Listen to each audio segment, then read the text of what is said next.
Hey guys, so here's your Week 11 power rankings. Thanks to Matt Vey for taking care of them for the last 2 weeks. It's good to be back. If anyone ever wants to do a power rankings video, even if I put one out that week and you want to do your own or whatever, just let me know. I can show you how, or if you know, or have a different way to do it. Feel free to contribute. I enjoy watching other videos instead of having to make them. I think the league's better when everyone's kind of giving their opinion and everything. So it was really entertaining. Thanks, Matt Vey. We had some gems like Nick Foles and Riley Cooper being in the clan together, among others. So, but yeah, I'm back and I shook things up. A lot of things have changed since the last time I was here doing the power rankings. But one thing that hasn't is Catco at number one. This is his 8th straight week at the top of the power rankings. And in his rookie season, he's the first one to clinch a playoff spot. So congratulations. I think you kind of just took what the tips Mike gave you in the preseason before the draft, and you've executed them better than even Mike has. So you did fall off the record pace a little bit this past week, but you still have something to play for in the regular season. You need to make Mike eat that big juicy hamburger, because that would be much more exciting than having to eat a kale salad yourself. So work for that. Everyone get behind Catco for Week 13 in the rivalry game. And let's move on. Next I have Matt Vey. He moved himself into number 2, and I feel like he deserves to stay there. He's been coming up really big recently when he needs to. He's still only 6th in scoring, but from here on out I think he's good to go. RG3, even when he sucks, still puts up a decent amount of fantasy points. And if Bobby Rainey can fill in that running back 3 spot and put up double digits each week, Matt Vey's going to be really dangerous here. Next is myself. It's good to move up from 10th to 3rd in a matter of weeks. I have 4 straight wins, team's looking better, and I'm in a spot I never thought I would be.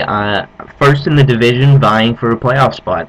So hopefully we get there. Not too much else to say about my team.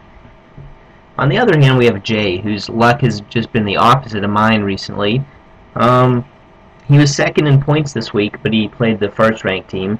He tells me that's happened 2 other times. I didn't look, but I believe him. And his wins above deserved is really bad. He deserves about 2 1/3 more wins than he currently has. But he's still in the hunt for that playoff spot. If he wins out, I think he has a good chance. And overall, it's been a pretty impressive season, even though he's not going to get above 500 in the regular season. Maybe he can get a championship to make up for that. We'll see. Next, I have Tony. I only have one thing to say about Tony's team right now, and that is that if he had done better in that kicker picking up / starting situation when he played Matt Vey, he would now be 7-4, and Matt Vey would be 6-5, and the playoff picture would look a lot different in Tony's favor. And he'd be well on his way to securing a spot if he had done it that differently and a couple other things. But that's just one big reason, again, to laugh at Tony. He deserves it. Moving on. In 6th place is Mike, and I really don't like to question Mike's decisions that often. He's a really good manager, but I'm not convinced that Carolina was the best defense to play this week. And I'm also not convinced about the whole Bill trade for Flacco. Flacco's done really bad the last 2 weeks. It's not like any big revelation or surprise. He's just not that good in fantasy football this year.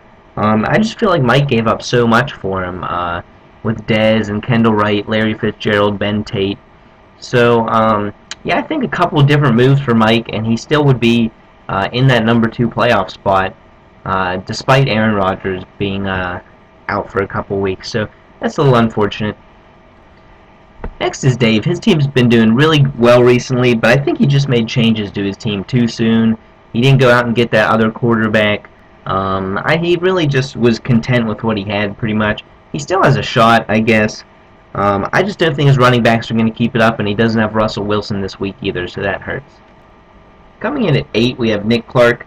I don't know. He still could get a winning season. That was a big tiebreaker there with bench points with Mike. And he's finding ways to win. His team's not anything exciting, but there we go, 5-6. In 9 and 10 are Bill and Badgem.